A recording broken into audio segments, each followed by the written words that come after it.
Welcome back, heads. I'm Alex, joined by Dave for another episode from the Vault, WP from the Vault, episode 3, volume 3. Dave, we're talking about a show from 1985 in Cincinnati, Ohio.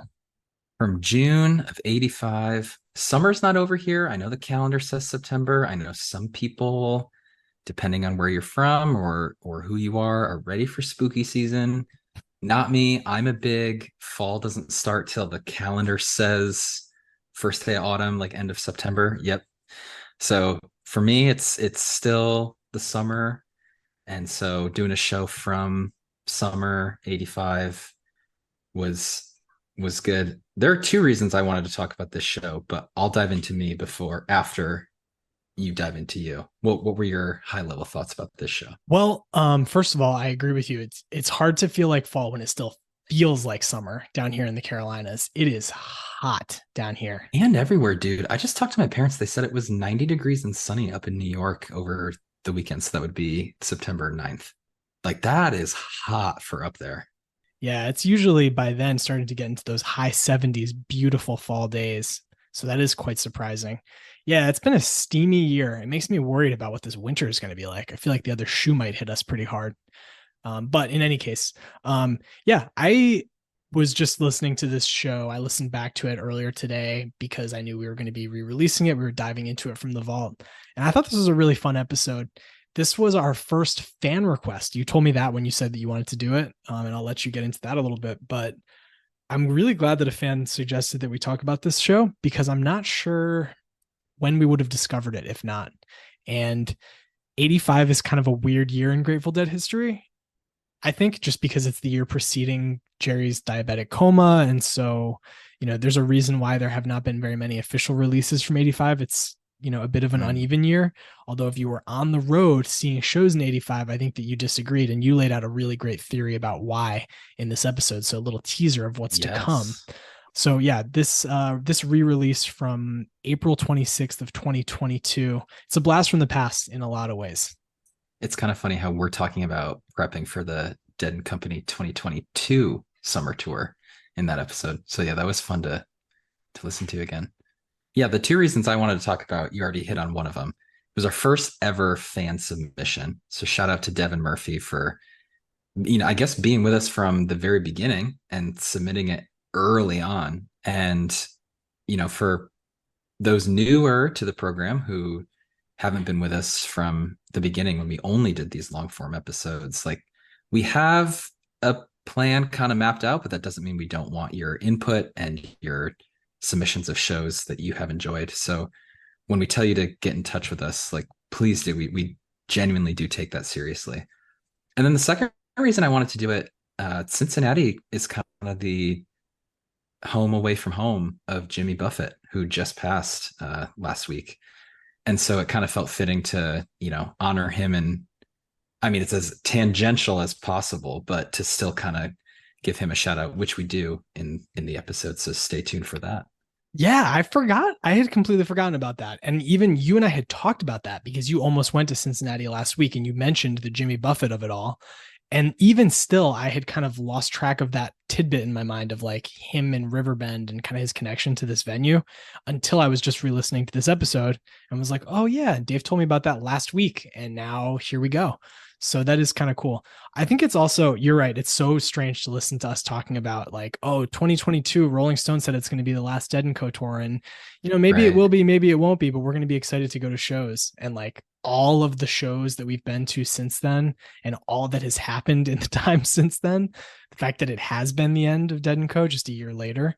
And Yeah. now we're living in this post Dead and Co space where it's like, who knows what's going to kind of come next for these guys. Uh, yeah, it's interesting. It's kind of fun to listen back. How naive we were. Simple times. And a just simply awesome show. Like you said, I don't know we would have found this, man. I don't know what would have brought us to stumble upon this, but what a what a great eclectic and powerful set list. I mean, including the big flashing light of like the Cryptical Envelopment revival, but from the jump with that Alabama Getaway, just an awesome show. Yeah, absolutely. Well, with a tiny bit of further ado, we'll let you hear this episode from our vault. As I said, again, released on April 26, 2022. So one scheduling note about what we're going to be doing next. So this episode is coming out on September 12th, 2 weeks from now, which will be the 26th of September. We're going to release our album episode WP and 30 on Oxomoxoa. That is, as promised. So we're going to be talking about St. Stephen and Dupree's Diamond Blues, etc. China Cat. Oh yeah. Yep, some classics on that album. And then 2 weeks after that, on I believe that will be the 10th of October, we are going to talk about the very famous, potentially infamous Lake Acid show at Lake Placid, New York, in October of 1983. That'll be 3 days before the 40th anniversary of that show. So Dave and I are going to go back with a classic, our classic format, with a full length episode about that great show. So we're really excited to talk about those as our upcoming 2 episodes, and what the future holds after that. When we'll be back with the next episode, we'll address that and we'll talk about it with you guys as we go. Because as I've said, and as you might be tired of hearing about, Dave and I are both moving. We're both changing jobs. There's a lot of stuff going on for us right now, but we wanted to drop back into this feed to keep some content coming for you guys. I hope that you're all enjoying your summer and early fall. Any other notes, Dave, before we kick it to the episode? I got nothing. Let's do it. Let's do it. This is WP from the Vault, Volume 3, our episode talking about the Grateful Dead live at the Riverbend Music Center on June 24th, 1985.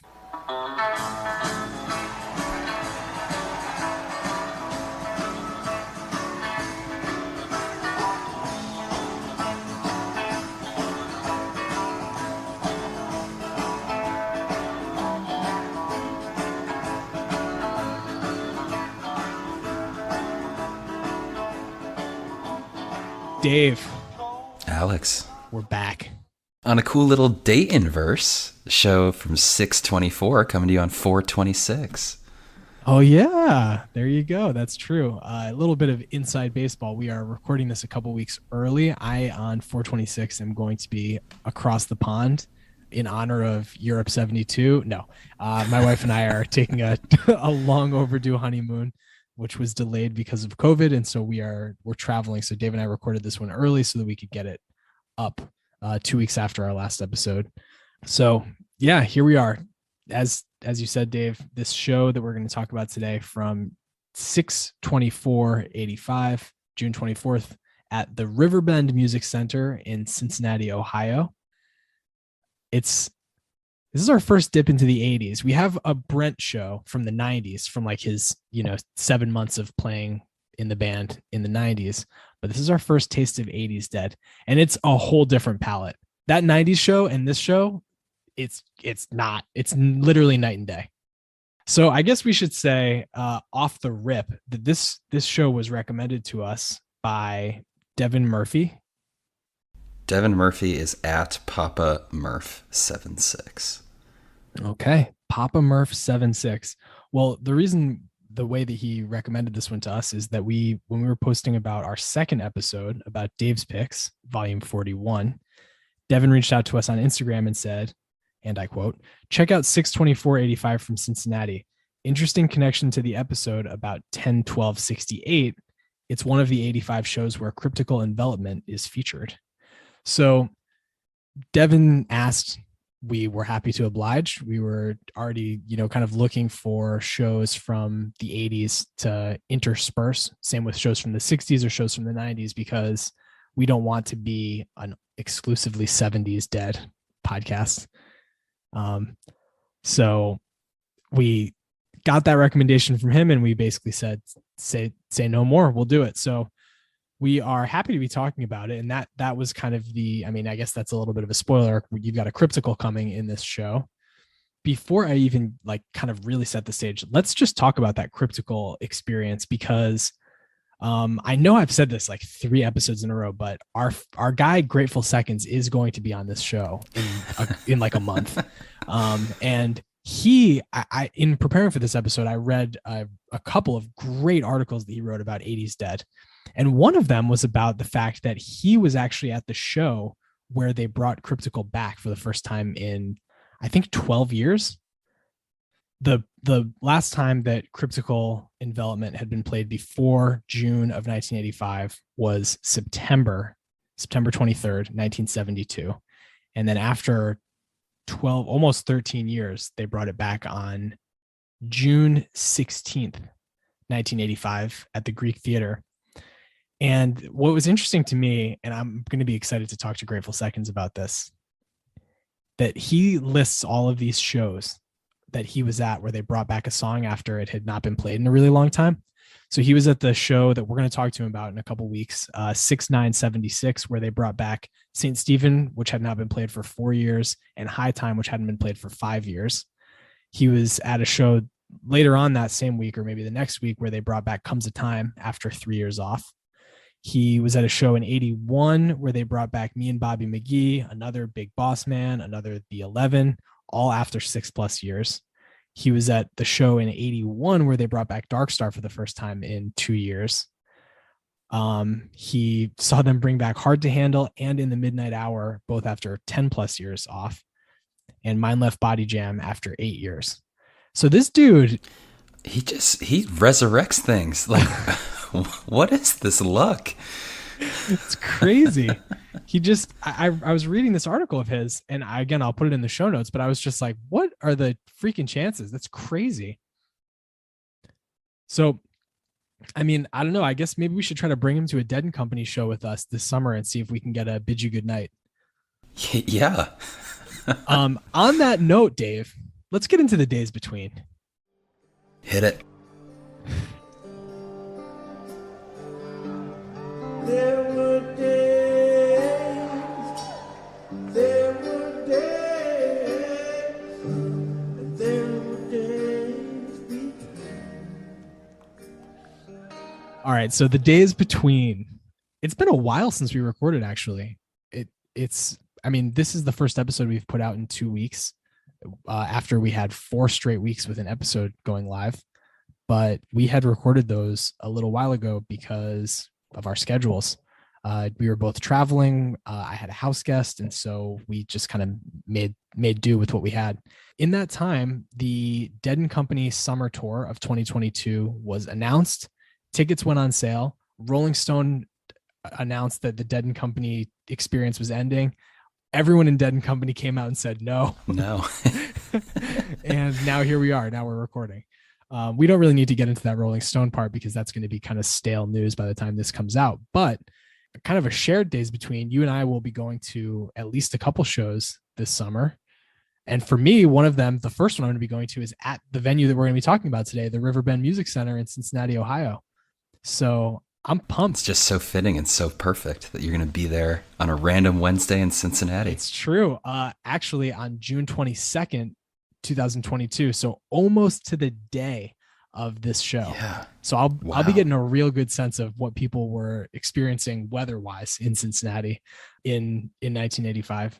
And then I'm also going to be going to the Hartford show with my family who lives in Connecticut. We're going to make it a whole family outing, which should be fun. And then you and I are going to go to the shows at Citi Field in New York. Yep, definitely confirmed for me to go to Citi both Friday and Saturday, and then still up in the air, trying to get to SPAC, the Saratoga Performing Arts Center, the day after you're in Hartford on July 6th, and then thinking about Sunday the 10th with Uncle Kyle and the gang in Philadelphia, because they say you never miss a Sunday show. That's what I've heard. But I can also say you never miss a show with Uncle Kyle, because it's a great time.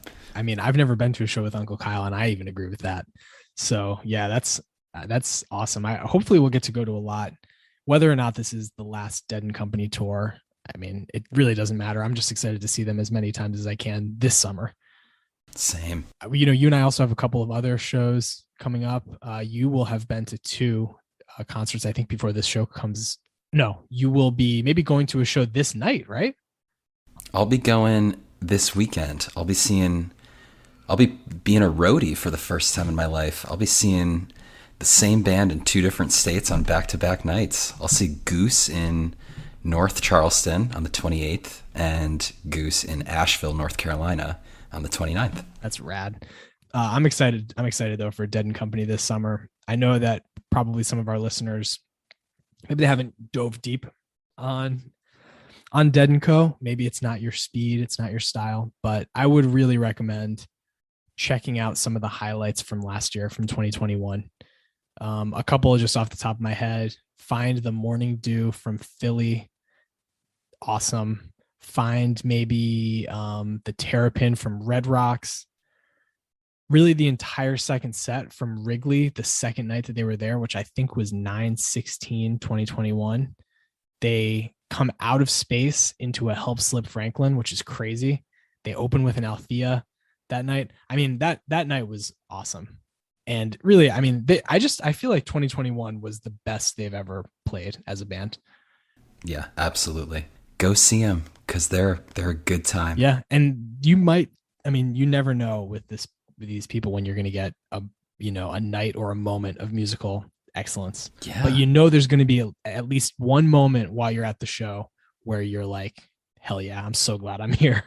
So if you have not made a point of seeing Dead and Co., and I know that there are some people who are like, oh, I'd rather see J-Rad or, Dark Star Orchestra, whatever. That's all well and good. There are still 3 living members of the Grateful Dead touring together. Get out and see them if you have a chance. All right, so let's get on with the show.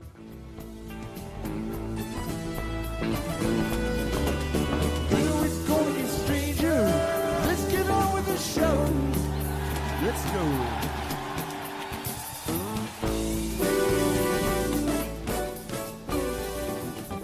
Monday, June 24th, 1985, at the Riverbend Music Center in Cincinnati, Ohio. This is almost 6 years into the Brent era, which makes this the most stable period for the band in regards to their membership so far. When we talked about them in 68 and 69, they had only been a band for a few years, and they had Mickey as kind of a late joiner. There was, Pigpen coming and going, TC coming and going. Then we had the beginning of the God Show era. We had one drummer dead during that time period. In the late 70s, we had Mickey rejoining the band. So the 80s became a very stable period for the band as far as who their musicians were. Looking at photos from 85, the thing that stands out to me the most is how heavy Jerry had gotten. And I'm not saying like in the 80s, I'm saying specifically 85. When you look at pictures of the band from 81, Jerry is starting to look older. His hair is starting to get gray. He's starting to show his age a little bit. But then 80, like 83, he still kind of looks the same. 84, he starts to put on some extra poundage. And in 85, he was pretty heavy. And, that obviously it was starting to impact his health. He went into a diabetic coma the next year in 86. It's also really impacting his voice. And so 85, you can really hear his voice has changed. Like that extra weight in his neck, around his vocal cords, around his lungs, it really makes an impact. You can hear it when you listen to it. So that's one kind of a challenge, I think, to listening to 85 Dead is that aspect of it. Now, with that being said, don't take that if you're listening to this and you like went to an 85 Dead show and had a life-changing experience. Don't take me saying that as like, criticizing it or trying to downgrade the experience of seeing 85 Dead. I would have loved to see them in 95 or any year. It would have been awesome. And they still were playing music at an extremely high level throughout this year, and including this show. So I'm not saying it to like, pass judgment or to say, armchair quarterbacking it, but it is noticeable. Like his voice, Dave, I'm sure you would agree. It sounds noticeably different from the other eras that we've heard him. Yeah. And it's probably the most inconsistent we hear him sound, both in like other shows in 85, like you might get a great Jerry show or a lesser Jerry show, but also in the show, like he is riding a roller coaster vocally. So yeah, totally agree. Yeah, that's a really good point. I listened to not full shows, but clips for about 10 other 85 shows because I wanted to get a sense for, a taste for what was going on in 85. I'd only ever listened to one other 85 show, I think, before this, and that's because it's a Dick's Picks release, maybe volume 23 or 24. And yeah, so I was not super familiar with 85 Dead. I listened to a bunch. The way that I chose which ones to dip into was I looked at what their rating was on re-listen, which, you know, has like basically people voting 0 to 5 stars. And I picked a couple that were really high, a couple that were really low, and a couple that were just kind of like in between. This one's rated pretty highly, I think, as it should be. But yeah, you're totally right. There are a couple shows where I listen to, like, especially like the Jerry ballad After Space, and it's just like, oh, there. Oh man. Yeah, there was a Black Peter where I was like, man, this guy's he sounds like pained. His voice sounds so bad, unfortunately. So, you know, you didn't know what you were gonna get. What's going on in the summer of 85? The top album in America was the soundtrack to Beverly Hills Cop. Oddly enough, that was the case for the 2 weeks surrounding this show. It had been in theaters for 30 weeks at this time, which is crazy. And it was only number 12 in the weekly movie charts. It's crazy because movies aren't in theaters for 30 weeks anymore, almost ever. Number one. Number two, it's weird that it was that late into its theatrical run. It was the number one album, the soundtrack. The only song I can picture from it is the Beverly Hills Cop theme song, which then became that like weird Crazy Frog song in the mid 2000s. That was like Yes, a big it did. ringtone and stuff. So, I mean, catchy, like electronic synthy song, and a really good movie.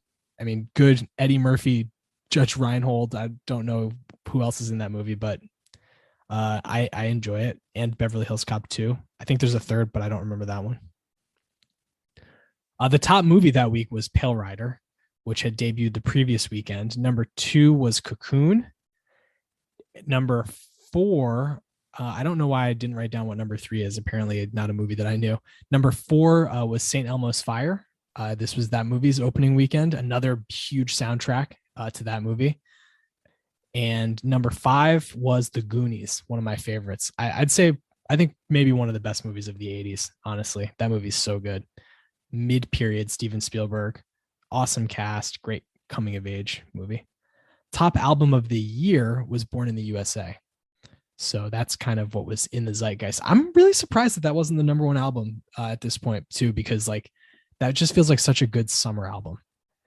It was released on June 4th. So, I mean, I kind of agree with you. It's like the first month of this run. Yeah. Interesting. Well, I mean, I'm sure that was a huge album of the summer. It just might not have been number one yet, but maybe that was just to come. The top Billboard song was Heaven by Bryan Adams. That was the number one song for the 2 weeks surrounding this show. But then 2 weeks after this show, We Are the World came out. And then that just like was the number one song for a really long time. It won the Grammy for Record of the Year and Song of the Year. Just kind of took the world by storm in 85. Yeah. Good song. And that makes sense. Yeah, it does. Birthdays on June 24th. Jeff Beck and Mick Fleetwood. So two classic rockers, guitarist and a drummer. And then also Lionel Messi. Birthdays on June 24th. And Mindy Kaling. Hey, nice. That was all I got. No notable deaths that I found, which is great. That's happy to hear that. Okay, so 1985, the year in Grateful Dead history. It was a busy year. They played 71 shows, including legitimate spring, summer, and fall tours around the US. They kind of had 2 summer tours, if you really look at what their touring looked like. But the main point is that they did a lot of touring. They are still a year out, as I said, from the 1986 diabetic coma that Jerry Garcia fell into, and that kind of put things on hold for the band in 86 and the beginning of 87. No album was released by the Grateful Dead in 1985, but of course none had been released for 4 years. Go to Heaven was the last one that came out before this. And then you had double live albums in 80 and 81, Reckoning being the the one of those two that I own, a great acoustic album from their acoustic run that was done in San Francisco and New York during the fall of 1980. But one thing that they did do, well, two things that they did in 85 that are kind of noteworthy besides touring, playing great live shows, were they recorded the documentary So Far, which is directed by Jerry Garcia, and it's available on YouTube and Amazon Prime if you want to check it out. So also from our friend Grateful Seconds, average venue capacity had been growing throughout this period. It exploded by the late 80s, but this time period they were still playing smaller venues, which is kind of cool. And one reason why I think it would have been really cool to see the Grateful Dead in 1985. So in 84, the average venue capacity was 11,700. And that jumped by almost 1,500 to over 13,000 in 1985, jumped again to 16,000 in 86, and then even further in 87 to 18,500. And ticket sales did the same thing. It was actually an even bigger jump. In 84, they were averaging just under 8,000 ticket sales per show. And in 85, they were selling almost 12,000 seats per show. Ooh. And then again, that kept going up as well. So the venues that they were playing in the 2 weeks around this tour, you had 3 shows at the Greek Theater, June 14th, 15th, and that show on the 16th that I mentioned where they brought back Cryptical. Those shows were billed as a 20-year celebration of the Grateful Dead. So Dennis McNally tells a great story that the first night they played and the crowd didn't seem to be that into it, and they were asking why afterward, and Dennis McNally was like, well, because these are supposed to be your 20th anniversary shows, and it was just kind of a regular show. And they were like, oh, well, we didn't even know that. We had no idea. And so then nights 2 and 3, they kind of ratcheted it up a little bit or did some special things like bringing back Cryptical to celebrate the 20th anniversary of the Grateful Dead, because none of them knew the actual date. And so Dennis McNally booked these 3 as the 20th anniversary shows because they roughly coincided with the date that Phil Lesh moved to Palo Alto to join the band in earnest. Oh. So those were the anniversary shows closer to home. And then they hit the road for 2 nights at the Alpine Valley Music Theater, this night at Riverbend, and then the following night was at Blossom. So the reason why I'm saying that around this venue conversation is because the Greek Theater only holds, or held at that point at least, 8,500 people. Alpine held and holds 37,000. So huge. Yeah, whoa. 2 nights, 74,000 tickets available at least. And then Riverbend was a step down, 20,500 is the capacity there. And then Blossom, which is in Cuyahoga Falls, Ohio, which I have to assume is right near Cleveland, because the Cuyahoga River runs through Cleveland. Oh, well, there you go. The capacity there is 5,700. So really, if you took this little Midwestern dip with them from Alpine down to Riverbend and then up to Blossom, you would have seen them at descending venues, big with a capital B, big, and then big but not gigantic, 5,700. It's the shows would get more intimate as you go. Right. Yeah. So that was kind of the part of the tour that they were on. Now this was, as I said, the second stop and the third show on their summer 85 tour. And then from here they did one night stands after Blossom at SPAC, which you were just mentioning earlier. There you go. Hershey, Pennsylvania, and then 2 nights in Columbia, Maryland, followed by a tour closer in Pittsburgh. So that was kind of this little tour through. It's kind of like a Rust Belt tour a little bit, if you think about it. Kind of. Saratoga being, I guess, the exception. Right. Then they would get back on the road 6 weeks later for a tour through what Jerry Bass describes as cowboy country, the website Jerry Bass which has a lot of good data on it. That was a tour through Texas, Oklahoma, Kansas City, and then it ended in Red Rocks. So that was kind of the second branch of their summer tour. Between those 2 legs in July and the beginning of August, everyone was kind of just doing their own thing. Jerry touring with the Jerry Garcia band. Bob, I think at that time would have been with, I don't even know, but Bob was touring with his band. Brent and Billy were touring with a band called Kokomo that was short-lived. I don't think they released any albums or anything, but they were playing small venues because there's one venue that they played at on this tour in New Haven called Toad's Place that I've been to, and it's the smallest concert venue I've ever been to. It's the type of place where you're standing in the back of the room watching the band and you're like 100 feet from them. So would have been kind of cool to see Brent and Billy playing in a venue of that size. It was with a 4-piece band. I must admit, I did not dive deep into the Kokomo catalog for this, but that's what they were doing at that point in time. Okay, so the venue itself, the Riverbend Music Center, capacity, at least today, is 21,000 on the nose. It opened the year before this show in 1984. And how about this? At the time, it was just the 16th outdoor music amphitheater in the United States. Yeah, isn't that kind of crazy? It's like that. There hadn't been a lot. No, it's wild. I mean, I guess SPAC was before it. It must be because they were, playing there the following week. And I think they'd played there before this as well. Kind of cool. I'm excited to go there this summer. It looks like it's right on the river in Cincinnati. And right on the Ohio River. Yep. Right on the Kentucky border. Yep. One of the things that is kind of cool about this venue is that it's widely credited with reviving live music in Cincinnati. It had largely gone away after the tragic events of the concert that the Who had there in 79, where there were like people died because they were trampled getting in. And I think that the city had like really kind of shied away from big music acts coming in after that. Fairly so. I mean, sounds like an absolutely awful situation, reading accounts of what happened at that concert. And this was the Dead's first show in Cincinnati since 1976. So they were, happy to go back, I'm sure. Right. This venue has hosted a bunch of big names. It has hosted a bunch of festivals too over the years.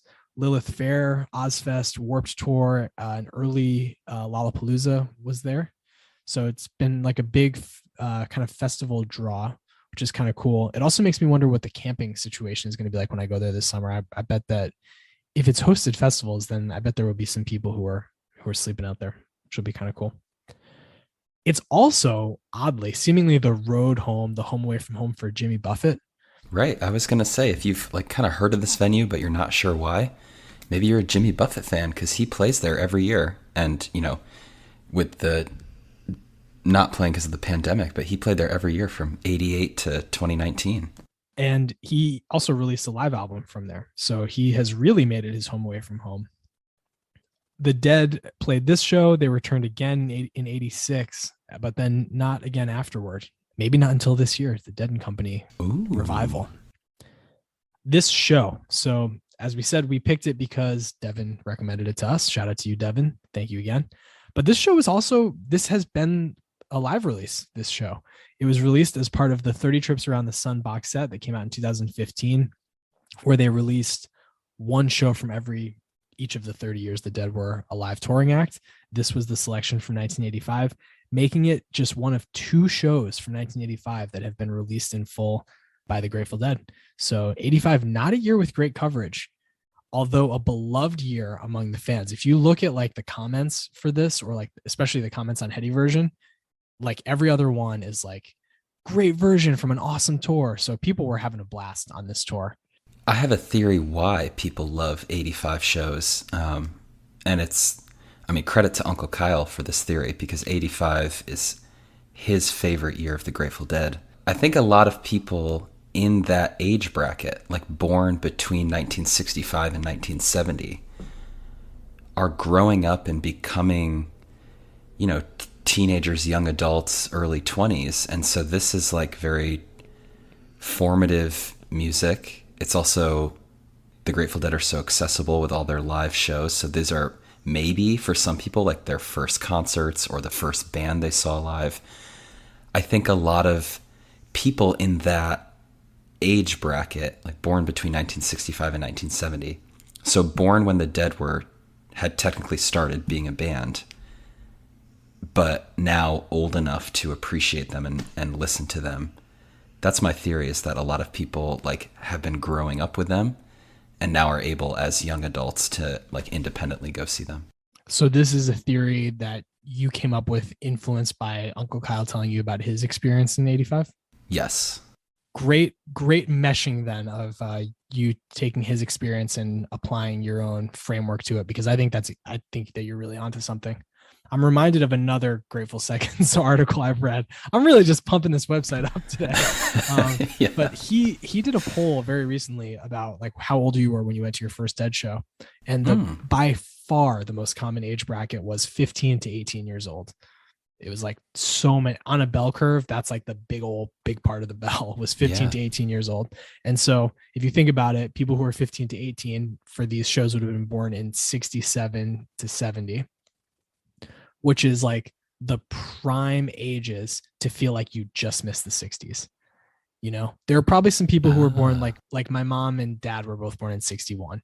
They were not old enough to go to Woodstock, obviously. They were our children of the 70s. And I would think that there would probably be a lot of people who were born in the 60s and maybe early 70s who hear all these stories about Woodstock and things like that. And they were like, man, it would have been cool to be alive for that, Right. but they couldn't. But what you can do is go to a Grateful Dead show and get a little piece of it. And so that makes total sense to me that this would be around the time. I'm pretty sure that 85 or thereabouts was when David Lemieux went to his first Dead show. So I'd be curious if he maybe agrees with your theory, but I think it's a good one. I think you're definitely onto something. I also wonder if part of it is because this was before the Touchheads came onto the scene. That song had been in the live repertoire for a few years at this point, but it hadn't been released as a live album, so it wasn't getting any radio play or anything. And so they hadn't become like a mainstream hit again in 1985. And so the people who were there were like true deadheads.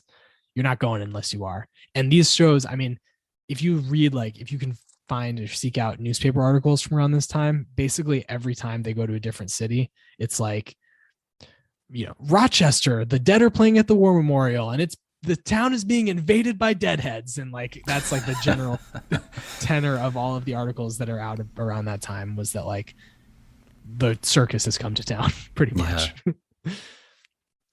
All right. Well, should we get into the set list? No, let's dive on in.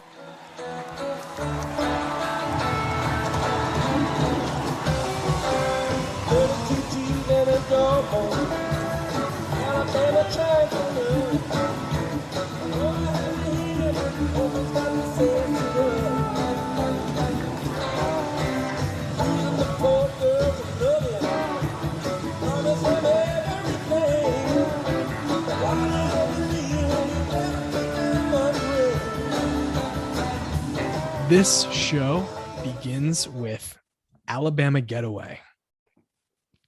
This was the 6th most common opener, period, for the Grateful Dead, and the 2nd most common opener of 1985. 82, 83, and 84 was also the 2nd most common show opener. And in 81, it was the most common show opener. So if you were at a Dead show in the first half of the Brent era, good chance you're starting it with an Alabama Getaway.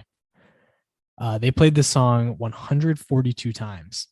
All but 3 were in the Brent era. They retired it when he died and then brought it back 3 times in 95. So they were starting to think about bringing it back into the catalog before Jerry died. This version in particular, it's very good, I thought. What was your thought on it overall? Oh, this version in particular is really good. I understand why they open so much shows with Alabama Getaway. It's high energy. It's a good but kind of shorter song, so like you can get people excited and then get on with the show. I don't love this song, but I love this version. This was great. I saw it and I started playing and I was like, okay, Alabama Getaway opener, classic. But the keys were really refreshing, and right off the bat, you can tell Jerry is going to give the Cincy crowd a little treat tonight because he sounds so great. I agree. The organ solo that Brent rips off in like the 315 range is smoking hot. Like really, really, really good. And great soloing by Jerry to finish the song. One of my notes is that this is a rockin' version from the start start to finish. Like they start out high energy and they keep that up all the way until the end. This is the 5th most upvoted version of this song on Heady Version, which of 142 times, that's very impressive. And it's easy to see why it's so beloved, because it's just rocking. The soloing that finishes the song leads to a really great transition to Greatest Story Ever Told, which is the first Bob song we get in this set. They just keep up like the high tempo rock and roll vibes from Alabama Getaway. You've got, like I said, a great transition into it, and then they're playing it at a good zippy tempo.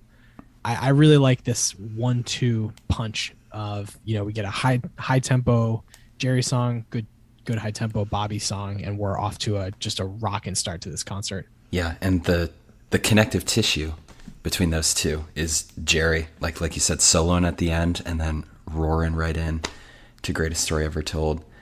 I thought Bob sounded really good, but at least in the version that I listened to, the Internet Archive version, the equipment and like echo on his mic was kind of distracting from his sound. And it's not the only time it happens throughout the show, but this like echoey Bob mic kind of took away from how good he was sounding, because he sounds really good.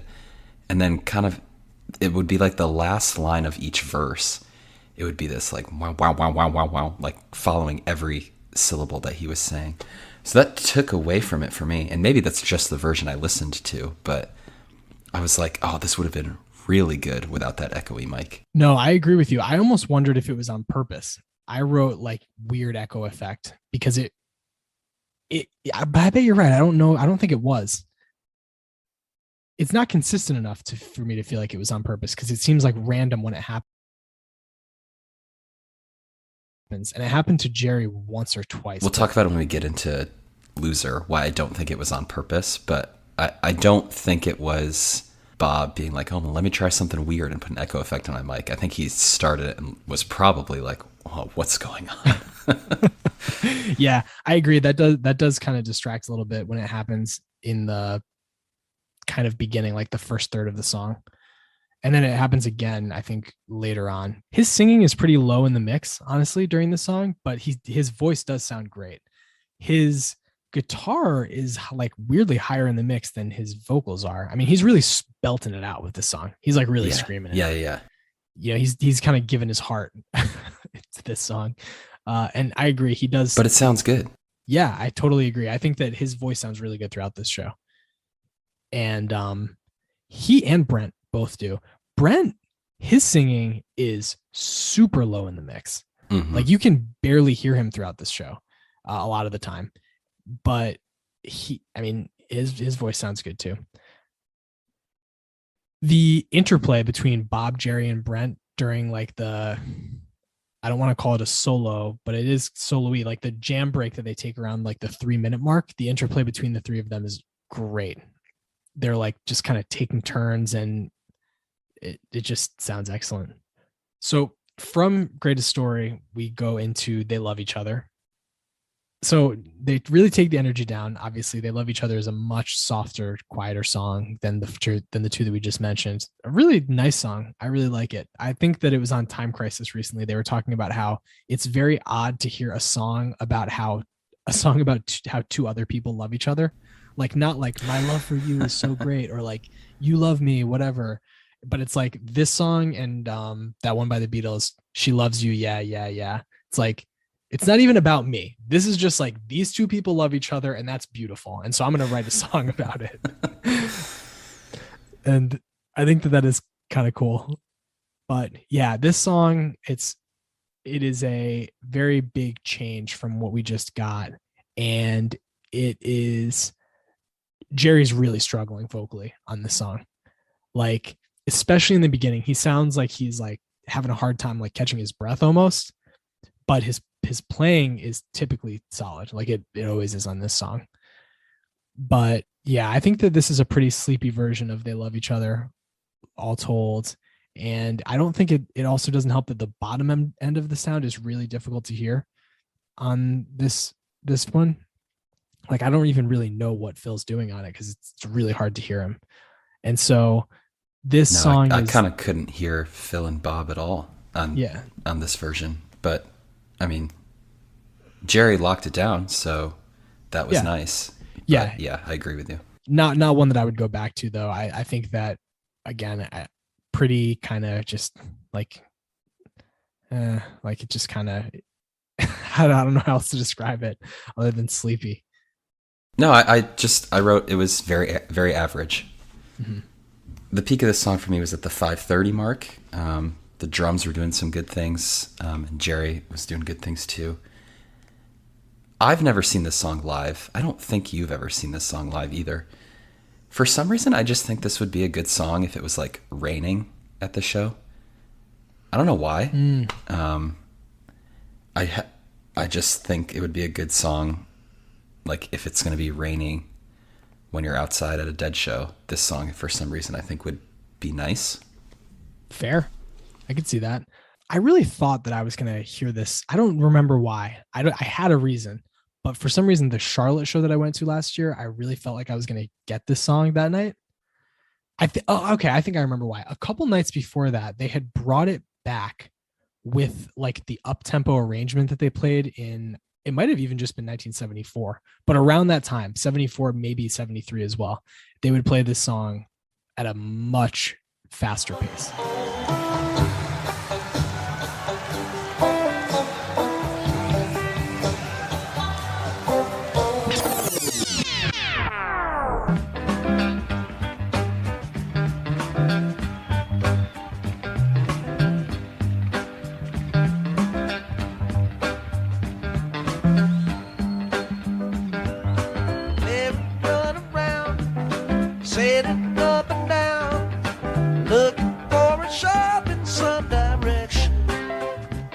And they brought that arranged that Dead and Company had played this for this type of version, like the slower version. Right.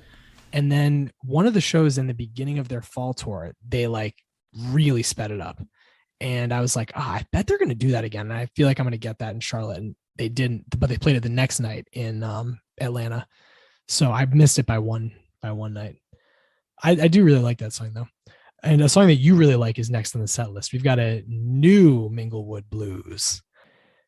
This slot, the fourth song of the show, or the third song, either way, the second Bob song of the show in the 80s is like Bobby Blues, just chalk. It's going to be, yeah, it's either going to be, we're either going down to Minglewood, it's going to be a CC Rider, a, Little Red Rooster, maybe a Smokestack Lightning. It's going to be some sort of Bobby Blues. Of those options, New Minglewood is definitely my favorite. So I was glad that was the one that was in the Bobby Blues slot for this show. And I liked this version, but I should just step back and let you talk about it because you're a resident Minglewood head. Yeah, I mean, I love seeing it in any set list. And I would say the first 2 minutes were a little disappointing. And then the last 6 minutes of the song make up for it. You don't get that guttural roar, which I know is your favorite part of the song, when Bob really reaches for that lion's den, like deep in his diaphragm. You kind of get more of like a safe start to the song. And then the first 2 minutes, my critique felt a little less bluesy and a little more shuffle. It was more of a New Minglewood shuffle, partly to blame on the drumming. But then at the 3-minute mark, the fire starts.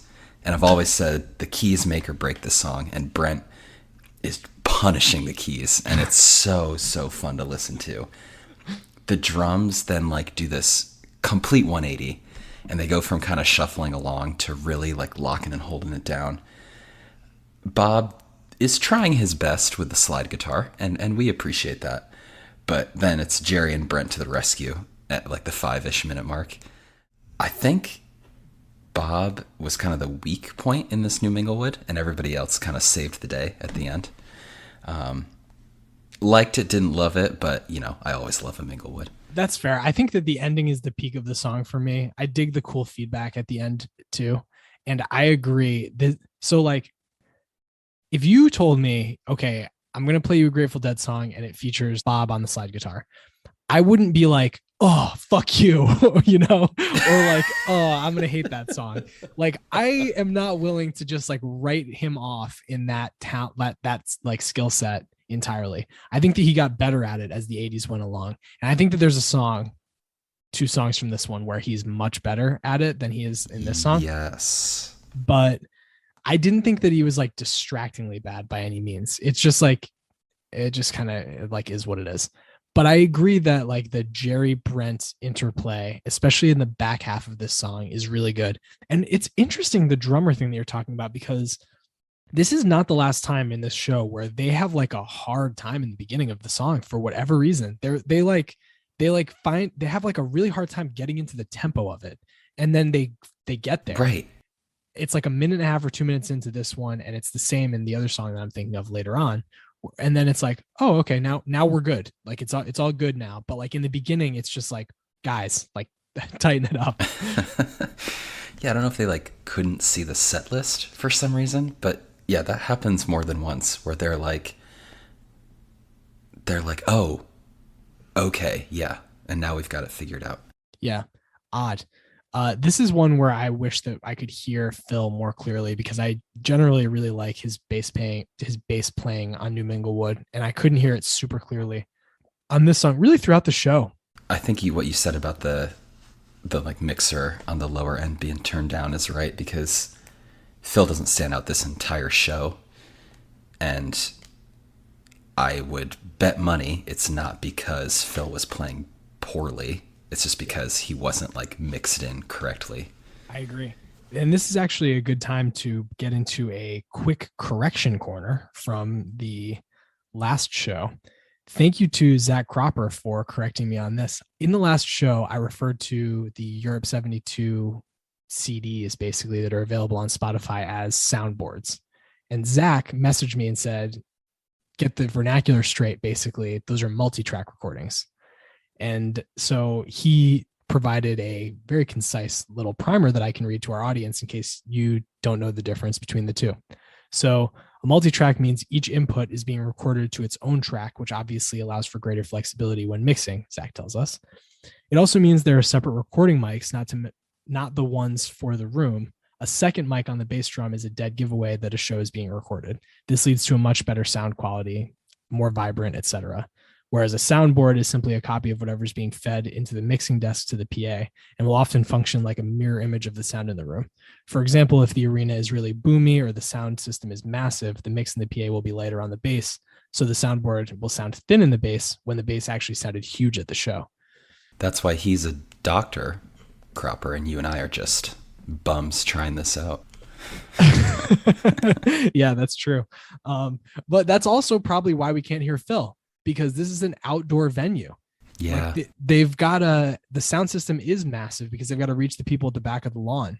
And so it would make sense that we wouldn't be able to hear the bass as clearly here as we would have at, for example, that show at the Empire Pool, where we've got a multi-track and there's a mic on his bass. Right. That we're hearing, direct from the source. So, that's okay. We can just assume that Phil was crushing it on the bass throughout this show. I mean, that's what I choose to believe. So there it is. The next song, we're back to Tennessee. We apparently only do shows with Tennessee Jed in them at this point in time. So here we go. We've got I have one note on this song. Stock version, but Jerry's voice also doesn't sound good. Not for me. That's all I got on this version. Yeah, I thought this was a slightly more spaced out version than the ones we talked about last time, like the more tight, concise ones from Europe 72. We did all that talk about multi-tracking and how we were going to assume Phil was good. This was the song where Phil stood out to me. So all of what we just analyzed for naught, but Phil was really locking it down in this one. Okay. I'll take your word for it. Are we getting tired of Jed? Because I didn't take a lot of notes either.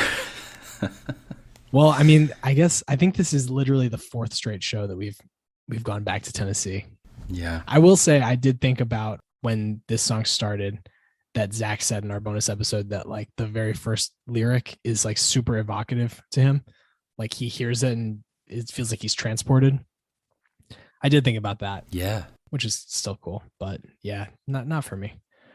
The rest of the first set is definitely for me. So from here they go into My Brother Esau. This is the song where Bob's slide sounds quite good. I like what he's doing with the slide on this song.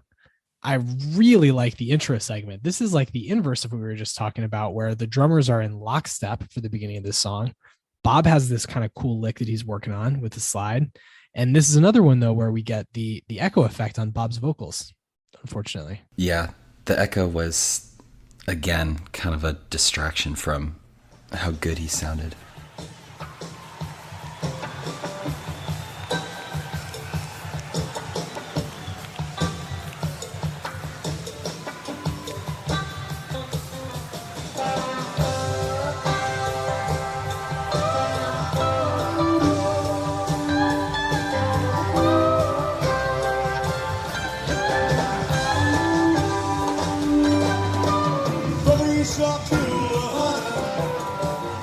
I don't know if it's the two drummers like yelling at each other or it's someone in the crowd, but you hear somebody yell like Esau, and then someone yells back, "Who's gonna sing that?"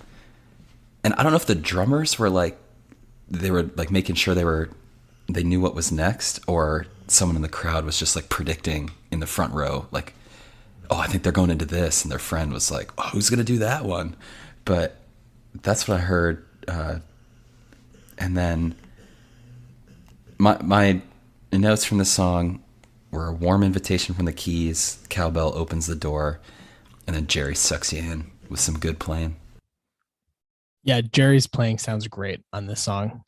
I think that the banter that you were talking about is from the drummers. I think that's on stage. I think that they were calling the next song. Okay. Because they introduced this song in spring of 83 and then had played the crap out of it throughout 83, 84, and 85. So I think that they would have known who was going to sing it, like the audience would have. And so that's why I think that they were being sassy to Bob, who's going to sing it. And then I think that that's why at the end of this song, Bob says, that was a hostage ending. He says, during the break, we're going to be holding a raffle, and the lucky winner of the raffle gets to hold the rhythm section hostage. And then from there, they go right into Loser. Before we talk about Loser, though, I do really like My Brother Esau. I like that song a lot. I think that that's another kind of good bluesy Bob song. And I really thought that this was a quite good version. One of my favorite songs from the first set, I would say. So I don't want to short sell it by, not talking about it for that long, but yeah, that's kind of my thoughts on it. Wow. I was the other side of the aisle. I thought that this was the low point of set one. Wow. Was the Jed into Esau. So I thought that was the dip. But we're about to come out of the dip and we're about to get hot because Jerry's not having those jokes about Bob raffling off his drummers. He gets right down to business with the beginning of Loser. Yeah, Jerry and Billy always were close, so that's true. So there we go. We go into Loser. This is tied for 26 on Heady version of 353 total performances of Loser. So a truly beloved version of this song. Mm-hmm. And yeah, I get it. There's a great solo in like the 410 range of this song. And to me, the return, like that solo and then the return into the singing into the last fair deal part of the song is the high point of the song from a vocal standpoint. Brent and Bob are on like the supporting vocals are doing awesome. And Jerry's voice, even though it sounds rough, you can hear that he's like pouring his heart into the song at that point, which really sounds great. I think that when his voice is worse for the wear, the effort that he's putting in becomes the most endearing and enjoyable part of the listening experience. And that part of this song, I think, is a good exemplification of what I'm talking about there. Overall, I think that the the playing throughout this song is just really great. The drumming on this song, I think, is I can't say it's always good. There are 353 versions. There are probably somewhere it's not, but at least the versions that I'm very familiar with, they do a nice job with like a pretty sparse palette that this song asks for from the drummers. It's a very irregular beat that they're asked to keep throughout the song. It's, shuffly, but there are parts where it doesn't sound like they're doing almost anything, and they do a really nice job with it. Especially for me, the last minute of the song, the drumming is super understated and just sounds excellent. It really adds to the whole experience of listening to this song, I think. The last minute of this song in general, I think everyone is peaking. And absolutely, I don't have anything to add. You hit all my points. Okay, nice. Another extremely upvoted song is next. The set one finale, the set one closer is Let It Grow. Welcome to the show. Welcome to the program. Yeah, that's true. We've never talked about Let It Grow or Weather Report Suite. So at this point, they were not doing the whole suite, just Let It Grow. And this is the second most upvoted song of the show as far as like total votes go. It's 15th on Heady Version, which makes it at the last entry on the first page when you look at Let It Grow. This is the other song I was thinking of or one of a few other songs I was thinking of where the drummers don't have the pace at the beginning. The first like 2 minutes, I don't really know, like the band is not playing in time with each other. And then they find it as the song goes on. And the fact that it's so upvoted, despite that like kind of almost jarring beginning from a tempo standpoint, just speaks to how good the middle and end of this song are. Like the mid-song jam is super strong. Jerry is soloing his ass off. And then from like 8:30 to 9:30, it is just like, man.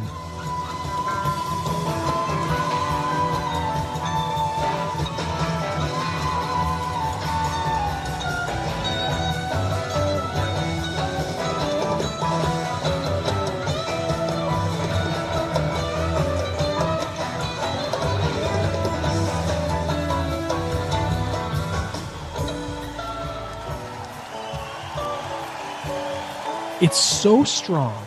And then they, on a dime, drop the tempo, which is like, to be so nimble as a 2-drummer band is crazy to me. Brent's keys around that point are also really just tremendous. But yeah, this is just a great way to end set one. And I totally get why this is the 15th ranked version on Heady Version, because it's fantastic. It's excellent. As soon as you get to that I don't know if it's like the bridge or the break, I don't know how the band views it, at the 4:30 mark, like right when you get there, they take it to another level with that, like that mid, like you said, that mid song section. And then you get that good rhythm right at the 8-minute mark. I think I said way back on episode 1 that US Blues was my favorite rhythm guitar song. And I got to change course. I love that like crunchy rhythm here, where that like E to F sharp to G on the guitar, on the rhythm guitar. This is my favorite rhythm guitar song. I love that like end portion where they switch, where it's just like the dun dun dun dun dun dun. Oh, that part. Okay. Yeah. I love that little crunch that they get into. And yeah, once you get to that middle section, you're in for a treat. Yeah. Okay. I mean, I totally agree. I really loved that. I mean, I think that when it's all said and done, that's the high point of set one. Do you agree? Yeah, absolutely agree. Yeah, there are other high points, and I mean, there are highs and lows. This is like some good warty 1985 Grateful Dead. Set one, it's just over an hour long in total. There are highs and lows, but it ended on a really high note, and it made me excited about what was to come in set two. Set two begins with Aiko Aiko. I think this is the first time we've talked about this song, isn't it? It is. And we have to shout out our good friend and friend of the show, Nicholas Beto. It is his favorite Grateful Dead song. So shout out Beto. Thanks for listening. And we're going to chat some Aiko Aiko. Absolutely. Shout out to you, Nick. So unfortunately, for Nick, I think this is a good version. I don't think it's like the best version. So I guess I'll caveat it that way. Maybe it's not unfortunate for Nick. This is another one though, where I feel like the beginning of this song, the like sneakery sound with the two drummers is in full force at the beginning of the song. And then they figure it back out. But the main issue for me with this song, I do think that it's overall a fine version. It's very much enjoyed by the masses. It's 13th on Heady version of the Grateful Dead Ico Icos. The piano tone that Brent is working with, I don't really like it. Why not? I don't know. I've tried to put my finger on it because he's using this same tone for most of the second set. It's kind of like, what's the right word? Hollow, maybe? Like, I know what you mean. Yeah. It doesn't sound like full. And I kind of wish that he was just like playing a piano or even an organ. But like this electronic tone that he has going on, I'm just like not as crazy about it. Dry, maybe, because it's not like echoey like the 90s show, but hollow and empty. Yeah. When he switches to the organ in the second set, that's when I'm like, okay, now I really like what Brent's doing. But it's hard. I'm not gonna lie, it's hard for me to get past that. I don't enjoy it very much. I think that overall though, this is a fine version. I have a similar analysis to the set one opener, Alabama Getaway. Like Alabama Getaway is not one of my favorite Dead songs. I apologize to Beto here. Ico Ico is not one of my favorite Dead songs. But these versions of these songs are ripping hot. The Ico Ico has a couple hiccups here in the beginning, like you talked about. But Bobby really turned it up in the second half of the song. His, chomp, chomp, chomp was fun in this version. Like you talked about, number 13 on Heady version. And the cool thing about this song on Heady version is this is one of the few songs where it's really all over the map. Like normally when you go to a song on Heady version, you'll see like tracks, like you'll see, if a song came out in the mid 70s, it's like the best versions are 77, 78, and you'll get a random like 89 thrown in. Yeah. Or, a lot of songs that were on the Europe 72 tour. It's like the best 5 of the top 7 versions are from, April or May 72.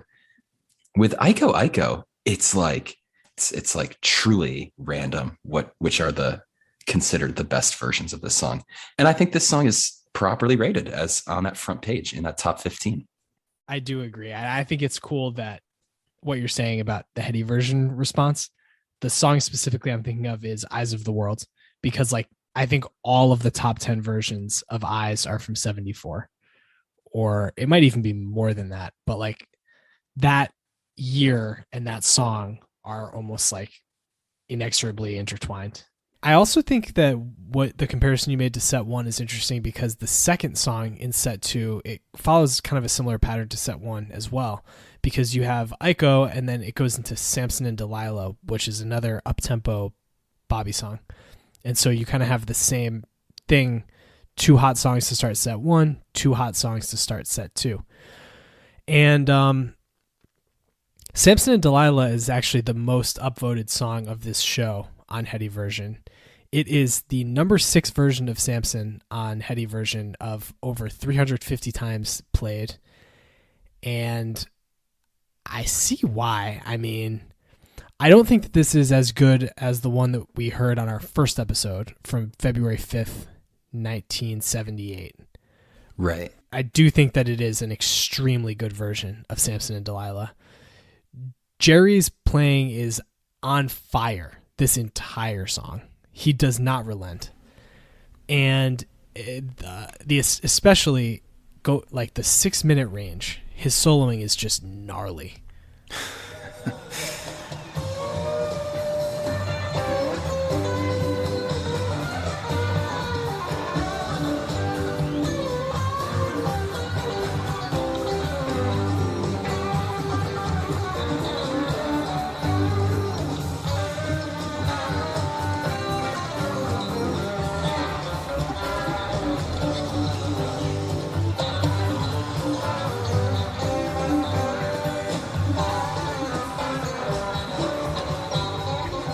I think that the driving force behind this high rating is Jerry's guitar playing on this song.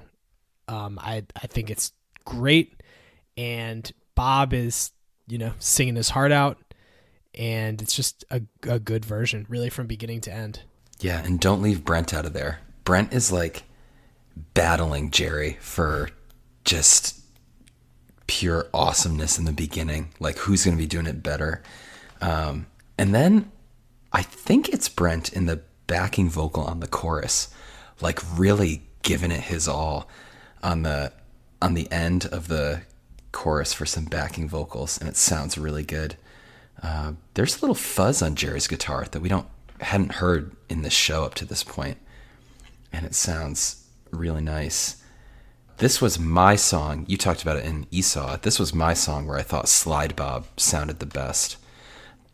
And he and Jerry on the solo working together was really, really good. And then Brent joined the fun. And yeah, this is a wild, hot version. I agree with you that the first time we listened to this song, it was like just a little better. And I think that was because the drums were like a little more locked in. But I remember talking about how they didn't miss in 77 with Samson and Delilah. This song is number 6 on Heady version. The number 4 version is from June 30th, 1985. So apparently in 1985, they didn't miss with Samson and Delilah either. Wow, that's really interesting. I didn't pick up on that. That's pretty cool. I think that the other thing that to me differentiates the 78 version from this one is, again, not to harp on it, but I really like the piano tone for Keith in that song a lot better. And he does this cool, like, going up his keys in the middle of that song that I remember really, really liking. And so I think that is like the slight differentiator for me.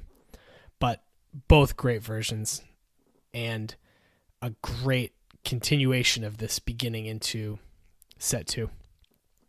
It's worth noting that set 2 is 84 minutes of just continuous jamming. There are no tuning breaks. There's not, every song goes into the next, and it is just it's just impressive. Yeah, it's a monster jam. And that is one thing that I will say for Brent. As much as a lot of this set, I'm like, come on with his tone. I do think that it's impressive that he's going back and forth between his electric keyboard and his organ, and really just like playing them both well. I mean, the guy's got chops, obviously, but everyone is doing really well throughout this monster jam of a second set. The third song is He's Gone. So again, kind of imitating the first set structure, where now we've got a little slowdown. I really like the pacing of this song, the way that they play it. It's nice in 85. And to parallel the discussion with the first set, that they love each other, I think was like a little bit of a lull. Like you talked about, this isn't a lull, it's just slower. It's monster playing, just at a slightly slower pace. And Bob and Phil really stand out at the beginning in this just triumphantly beautiful song. Yeah, Bob stands out throughout this song. I think the wah that he's got going on his guitar sounds great. It really suits the way that he's playing on this song. And yeah, I mean, his entire approach to this song is excellent. I think that this song also includes Jerry's best vocal moment so far in this show, which is the Nothing Left to Do But Smile, Smile, Smile. He sounds pretty good at that point, and it feels like his voice is getting better as the show goes on, which is kind of odd, but I feel that way.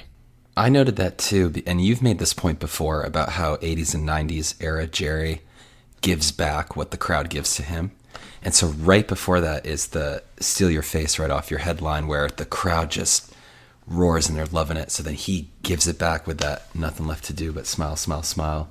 So totally agree. And then I think that echoey, trippy vibe around the 8:30 mark must have been cool to be a part of if you were in the crowd. I thought that was a really neat close to ender to the song. That's funny. My note is echo effect is back. Really adds in a cool, trippy way. I totally agree. I think that that's kind of a cool thing in this song, whether or not it was on purpose. We've been kind of like shitting on it the whole time, how it's been taking away from the show, but credit to the band. If it was accidental, credit to the band to like figure out how to incorporate it positively in this moment here. Yeah, for sure. So from He's Gone, we get another Bobby Blues song, Smokestack Lightning. This is originally a Howlin' Wolf song. He was originally singing it, Howlin' Wolf, as early as the 1930s. Man. Yeah, it was officially released in March of 1956 and was originally a Pigpen song when the Grateful Dead played it. He played it with lots of harmonica, which was kind of cool. And then they retired it upon his death, but brought it back in October of 1984 for about 45 more plays. And it was usually they would play it after either Truckin' or He's Gone. And so, this kind of fits. So I listened to a bunch of different covers of this song throughout this brief interlude between our recording dates, because it's an oft covered song. It's a Howlin' Wolf classic. And I don't know. Bob plays this, he sings this song pretty well. Like this song, I wouldn't necessarily say that like it like suits, like just if I would have heard that the Howlin' Wolf one, I don't know if I would have made the connection in my head of like Bob Weir would be good at singing that song. But he does actually a really nice job of like kind of growling through it and putting some stank on it in a good way. He owns it. Yeah.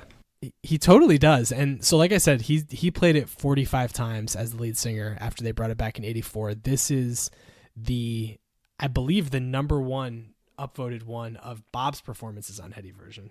Correct. Yeah. Number 4 overall, first non-Pigpen version, for good reason.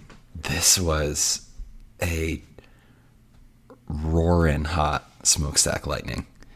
The transition too was incredible. We went from deep and soulful and He's Gone to just that badass march of the blues of this song. Yeah, I totally agree. I think that this is as much as the He's Gone vocal part for Jerry was a high point for him, this is a cool Bobby blues high point for his vocals, and the playing is just really good too. How would you describe Jerry's guitar playing in this song? I can I feel the emotion. Hold on. Give me a minute to think about this. Yeah. Because I want to try to verbalize the way that I'm feeling about it. Because the words that are coming to mind are like sleazy and like deviant, I guess, in a way. Deviant's not bad. Yeah. What do you think? The word that I had, sexy. Like he was confident and beautiful and a little bit dangerous. I get what you mean about him like slinking around on the guitar, but it was just some sexy playing. And there's a reason this is the number 1 Bob version. I mean, this was just top to bottom excellent. Yeah. I mean, the like when you asked me that, the visual that I was thinking to correspond with the way that his playing sounded was like almost like what I would envision the Staggerly story to look like, only placed in New Orleans. Like kind of like sneaking around in an alley or something like that. And that's why I said like deviant. And so, yeah, I think we're on the same page. That is definitely the emotion that his playing conjures up on this song. Yeah, great version. I really liked it. From here, we go into the reason why we're talking about this show in the first place.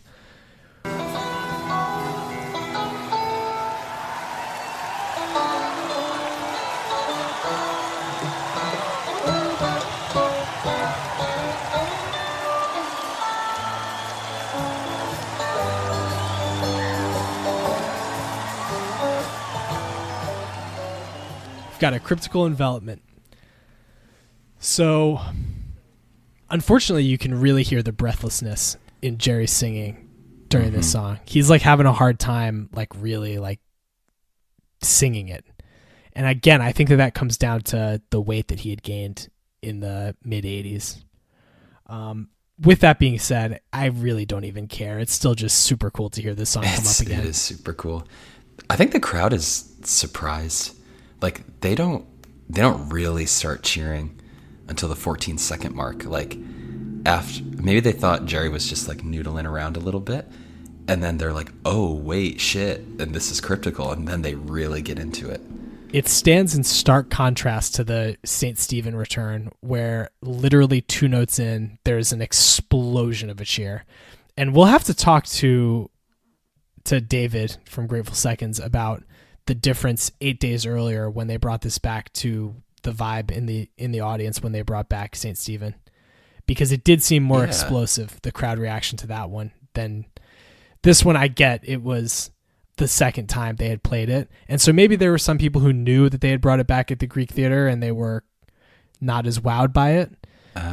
But this is still only the second time they've played this song in 12 years. Like, you know, I would think that people would be going pretty crazy. Yeah, I think I was just expecting more of a like shock and awe factor for the crowd to be going ballistic, and I was like, I don't think people understand what's going on here.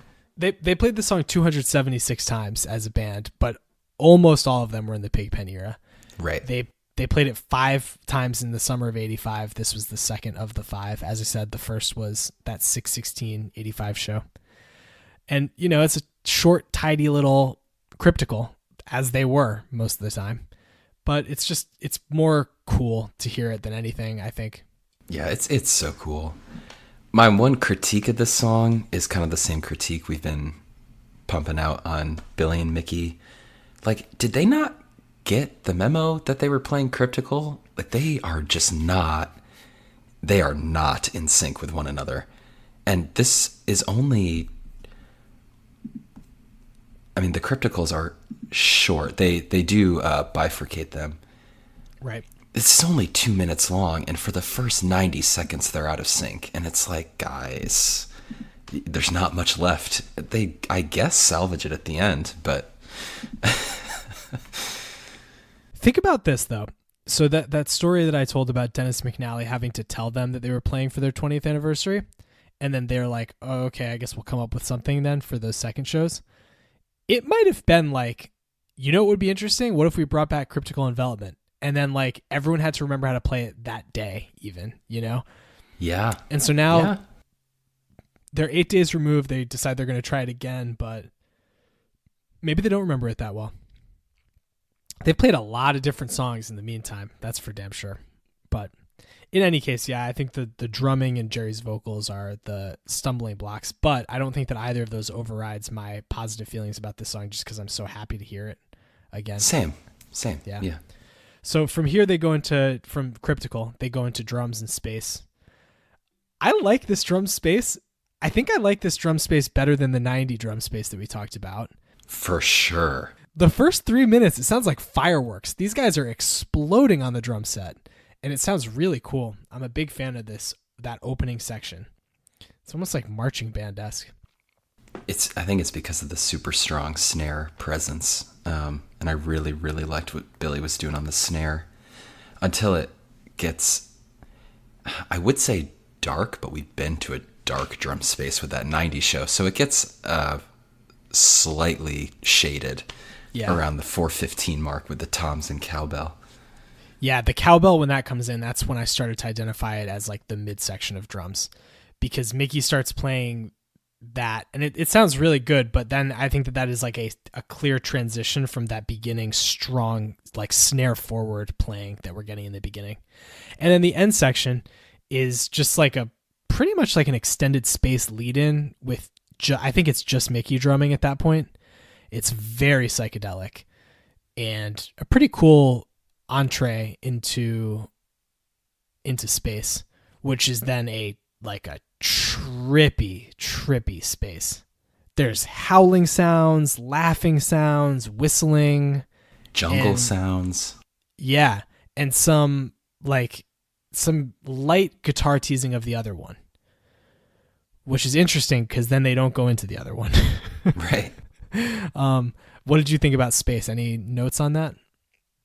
The jungle sounds I thought were creepy but cool. And then the other note was this was another song where that like echoey effect actually helped. Like it actually contributed value because it just made it more trippy and weird. And Jerry's noodling I wrote eerie but cheery. Because it was like strange but not dark. And maybe I'm like unfairly comparing it to the 90s show that we talked about. But it was like happy weird, not like, oh God, crawl under the table weird. Yeah. I agree with that. We have heard a very scary Space. This is not that. I mean, there are parts that if you were tripping especially, you'd be freaking out. I have no doubt. But it's not as scary. The teasing of the other one is interesting because then I should also mention this is tied for the 19th most upvoted Space on Heady Version. I didn't even know that Space existed on Heady Version, but it does. And so like split out? Yeah. So this is the number tied for 19th. Then from here, we do not go into the other one, which would have made sense as like Cryptical drums. The other one, Cryptical, was a very common, that's it for the other one, suite in the 60s. But instead, we get a Jerry ballad coming out of Space, which is, what was common throughout the 80s. And it's an absolutely gorgeous one. Comes a Time.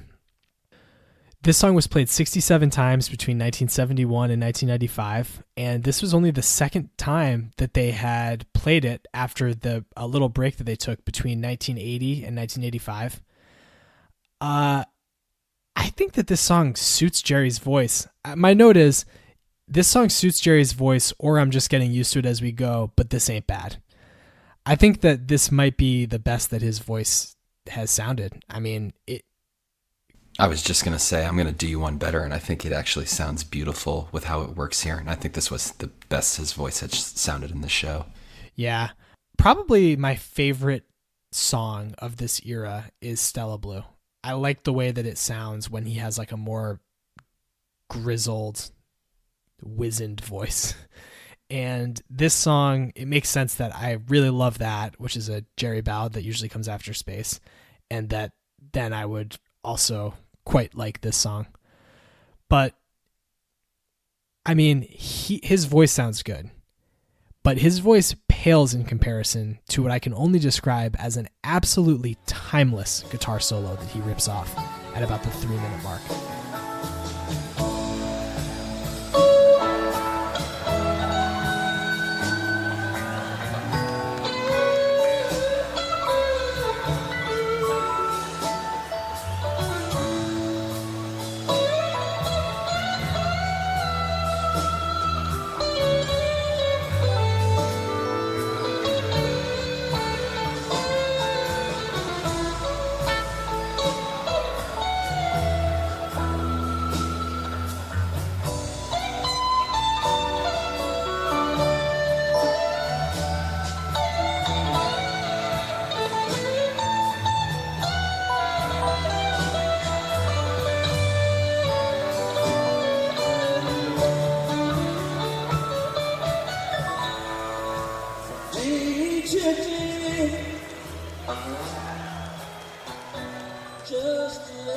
I mean, that is like the type of solo that I feel. I mean, anyone who's like skeptical, I don't know why you would be, but I'm sure there are some people who are. Like here's an example. When my dad was visiting to see Bobby and the Wolf Bros, I said just like offhand, like, yeah, that's one of the things that makes Jerry Garcia one of the best guitarists of all time. And he was like, I didn't realize that people thought of him that way. Like, I didn't realize that he was considered one of the greats. And I was like, yeah, absolutely. Yeah. Definitely. And he's like singular in his guitar playing. And the thing to me, like, what does someone's peers think about them? What do other guitar players think about Jerry Garcia? And it's pretty much universal that they praise his guitar playing. When you hear this solo, it is oozing with energy. Like, he is like letting the notes really just like sit, with like giving them space to like marinate. And it's just so deliberate the way that he's playing it, and it sounds just so damn good. I mean, I just really, really, really loved that, just his guitar playing on this song. Yeah, again, I think it's beautiful.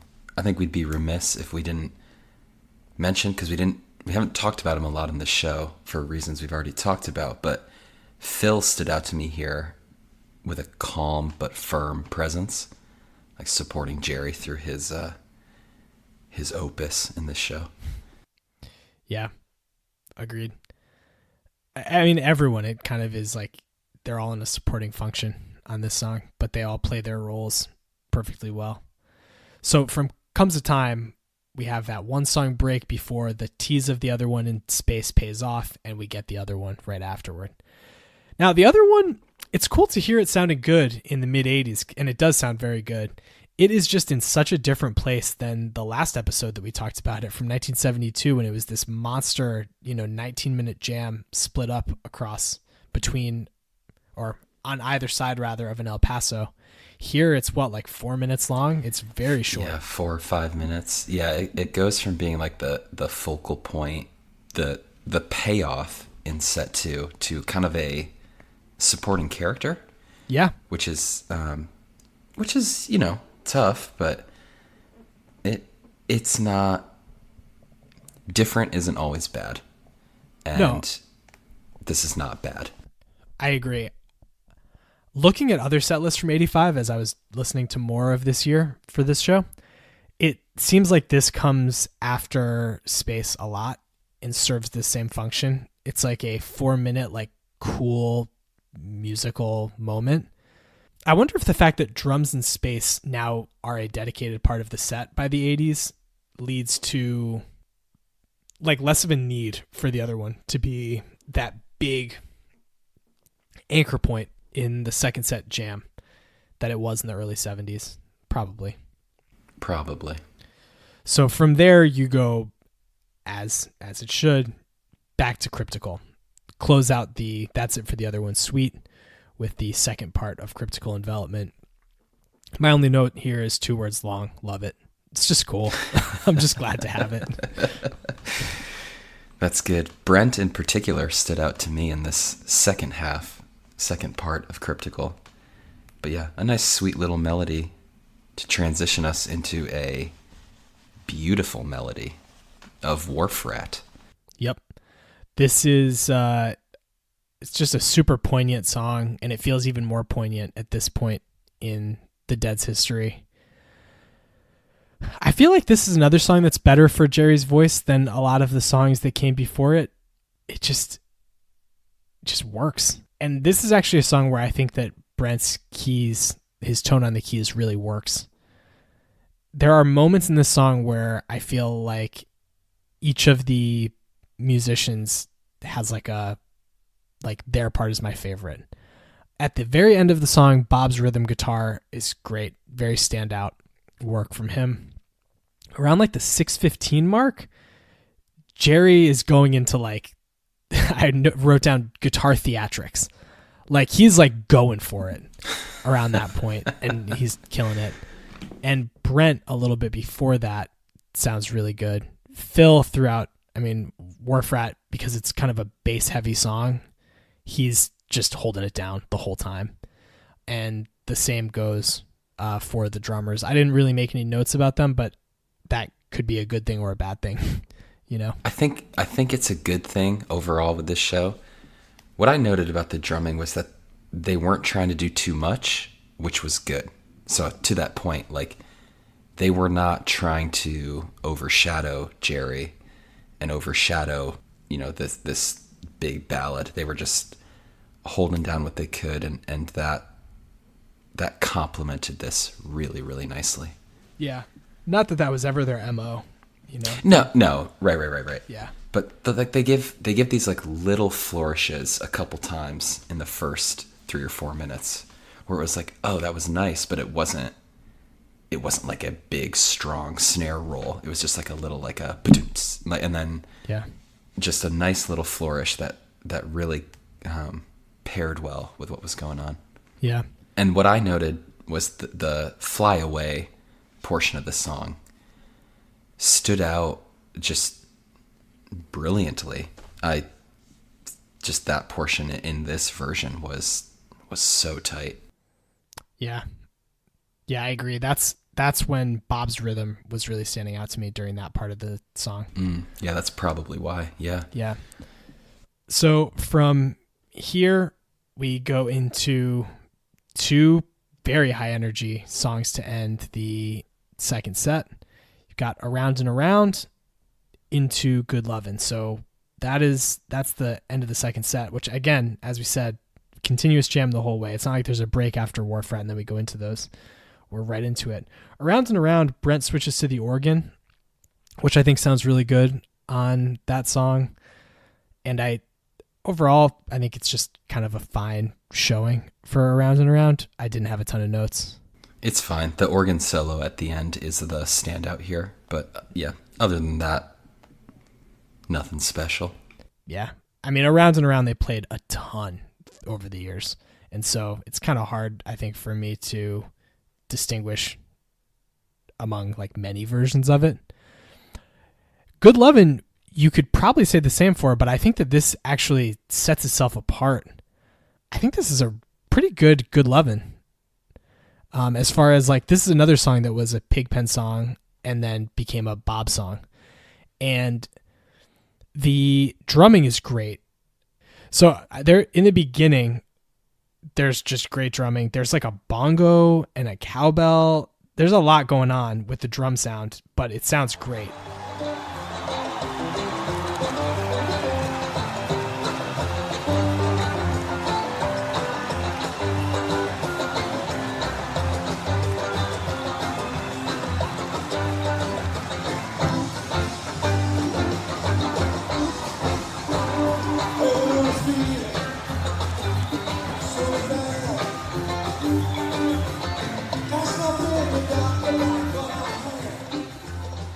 The thing that stands out to me about this one is the rap that Bobby has toward the end, which I actually think is quite good. Very like politically motivated, Yeah, but kind rap.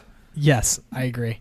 I was going to spring an unfair question on you. I was going to ask you how many times this song ended set 2, because I think of this song as the like Bertha +1 at the usually in set 1 of shows. 32 times is the answer.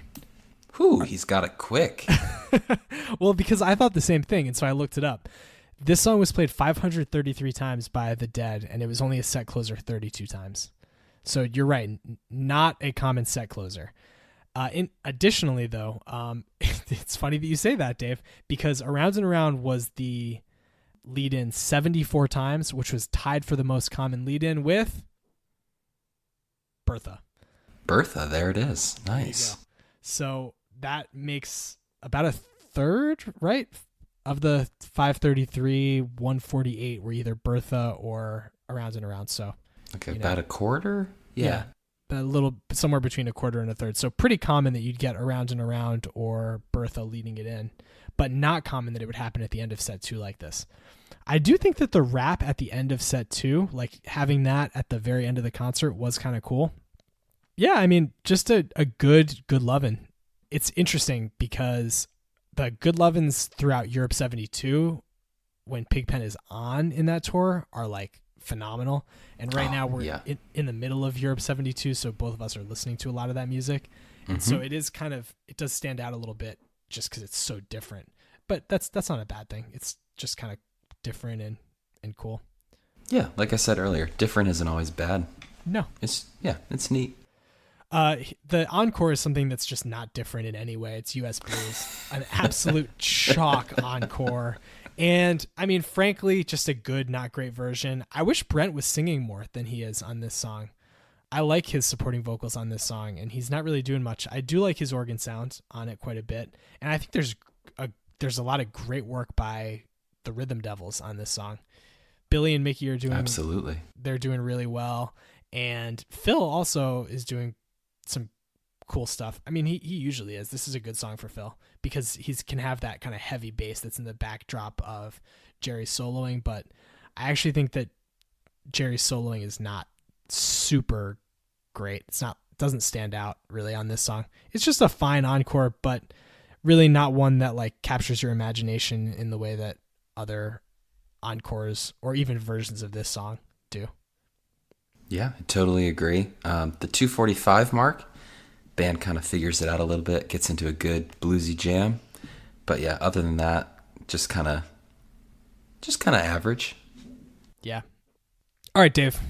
Let's bring it back home. So overall, I think a good second set, just a monster mega jam. Basically, it lasts 80 minutes of this 2.5 hour show, almost 2.5 hours on the nose, and there are a lot of high points, I think, throughout the second set. Throughout the show, really. I mean, I think overall it's a good show. Throughout the show, yeah.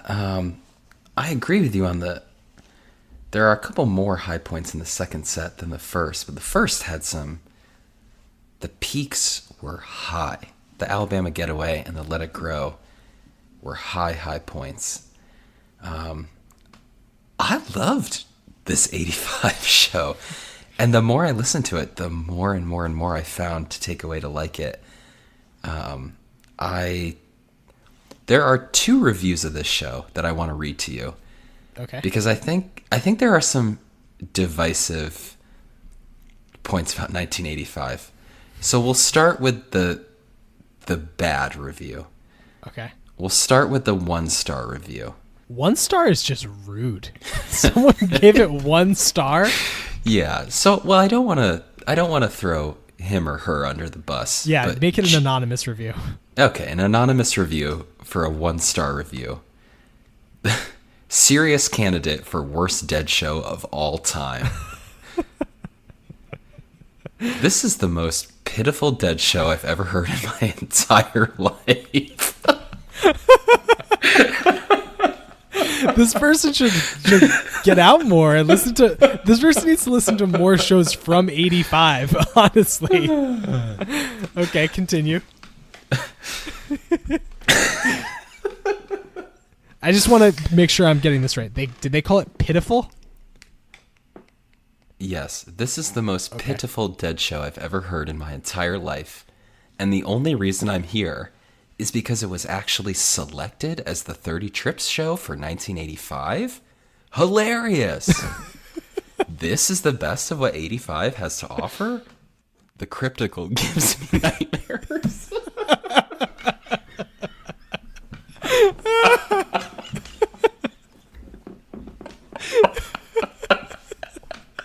Oh my god. The Cryptical gives me nightmares. That's so melodramatic. I'm not even gonna finish the review because it's more. It's more of that shit. But oh my god. Oh man.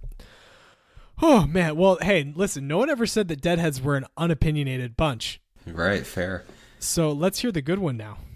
So, from Big Trees, Not Big Stumps, and that's Stumbs. Sorry, with a Z. Okay. Subject: Riverbend Magic 85. For 1985, it's 5 stars. What I recall is that everyone there had a magical evening. Storms were in the air. It was cooler than normal for a summer Cincinnati. And there was lightning in the sky behind the band during Let It Grow. Perfect vibe for that song. I also recall a tugboat pushing barges upriver going behind the stage during He's Gone. All right, cool. I saw them 25 times in 1985 from coast to coast, and every show I thought it might be the last. The rumors about Jerry were out to the tour followers, and we treated every show with a feeling of dread and an urgency to see as much of it as possible. Get it while you can. I loved that. Get it while you can. Because it was great. We got it while we could, and it was great. Yeah, totally. I actually read that one. That was on the Internet Archive. I remember seeing it when I was listening to this show. And I love the way that it starts, which is for 85, this is 5 out of 5 stars. Because it can be hard, I think, with the Grateful Dead. Like, you know, I'm not trying to like make excuses or anything, but like you do kind of have to handicap like by era, you know? It's like it would be kind of unfair to compare an 85 show to a 78 show or a 72 show. It's a literally different band. And also they're at a completely different point in time. Their influences musically have changed a little bit. Who they are as humans has changed. So yeah, I think that that's a kind of a good note to start it off on. But yeah, that's great.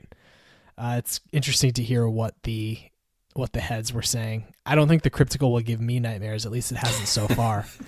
But okay, I guess for one person out there, it's just haunting their dreams. For the record, I very much disagree with that 1-star review because it doesn't give me nightmares either. But wow, man. Okay, so predicting your next question about which song I'm going to bring to my playlist, I'm just going to dive right into that. I'm taking Comes a Time. So the reason why I want Comes a Time, I think that it, again, it's just a beautiful song, a great rendition, and it's kind of cool to have a Jerry ballad from this era that brings you into what the sound of the era was like. It would be interesting someday when we have enough songs that we've selected for our imaginary playlists for us to each try to structure them as a set, like as a show. And so now I've got my post jam Jerry ballad locked down. So that's what I'm taking. Which one are you taking for your playlist? I was torn between Let It Grow, Alabama Getaway, and Smokestack Lightning. Those three really stood out as just solid.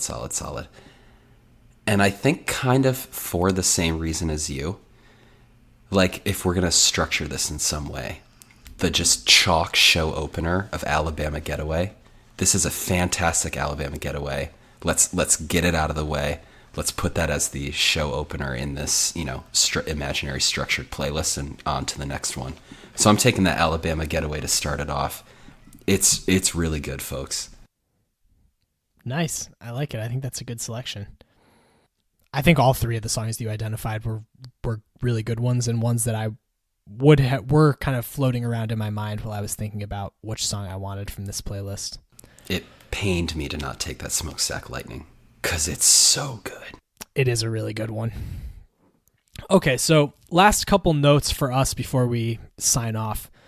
Thank you so much to everyone who listened, and thank you to everyone who's been engaging with us on Twitter. We've had so much engagement over the last couple of weeks, and we've been loving it. Like talking to all of you there, and same on Instagram. So again, if you have not yet done it, follow us on Twitter at WorkingMansPod, and on Instagram, WorkingMans_pod. Also email us workingmanspod@gmail.com if you want to reach out to us that way. We've had some nice emails, and we'd like to hear from you too if you want to reach out to us.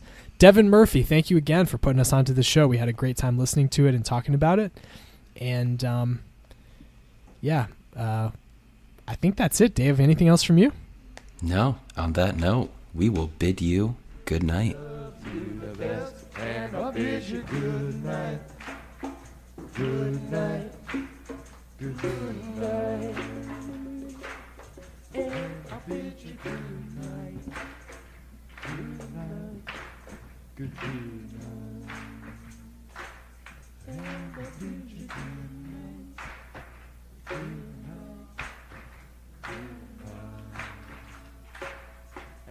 That's it. You got it.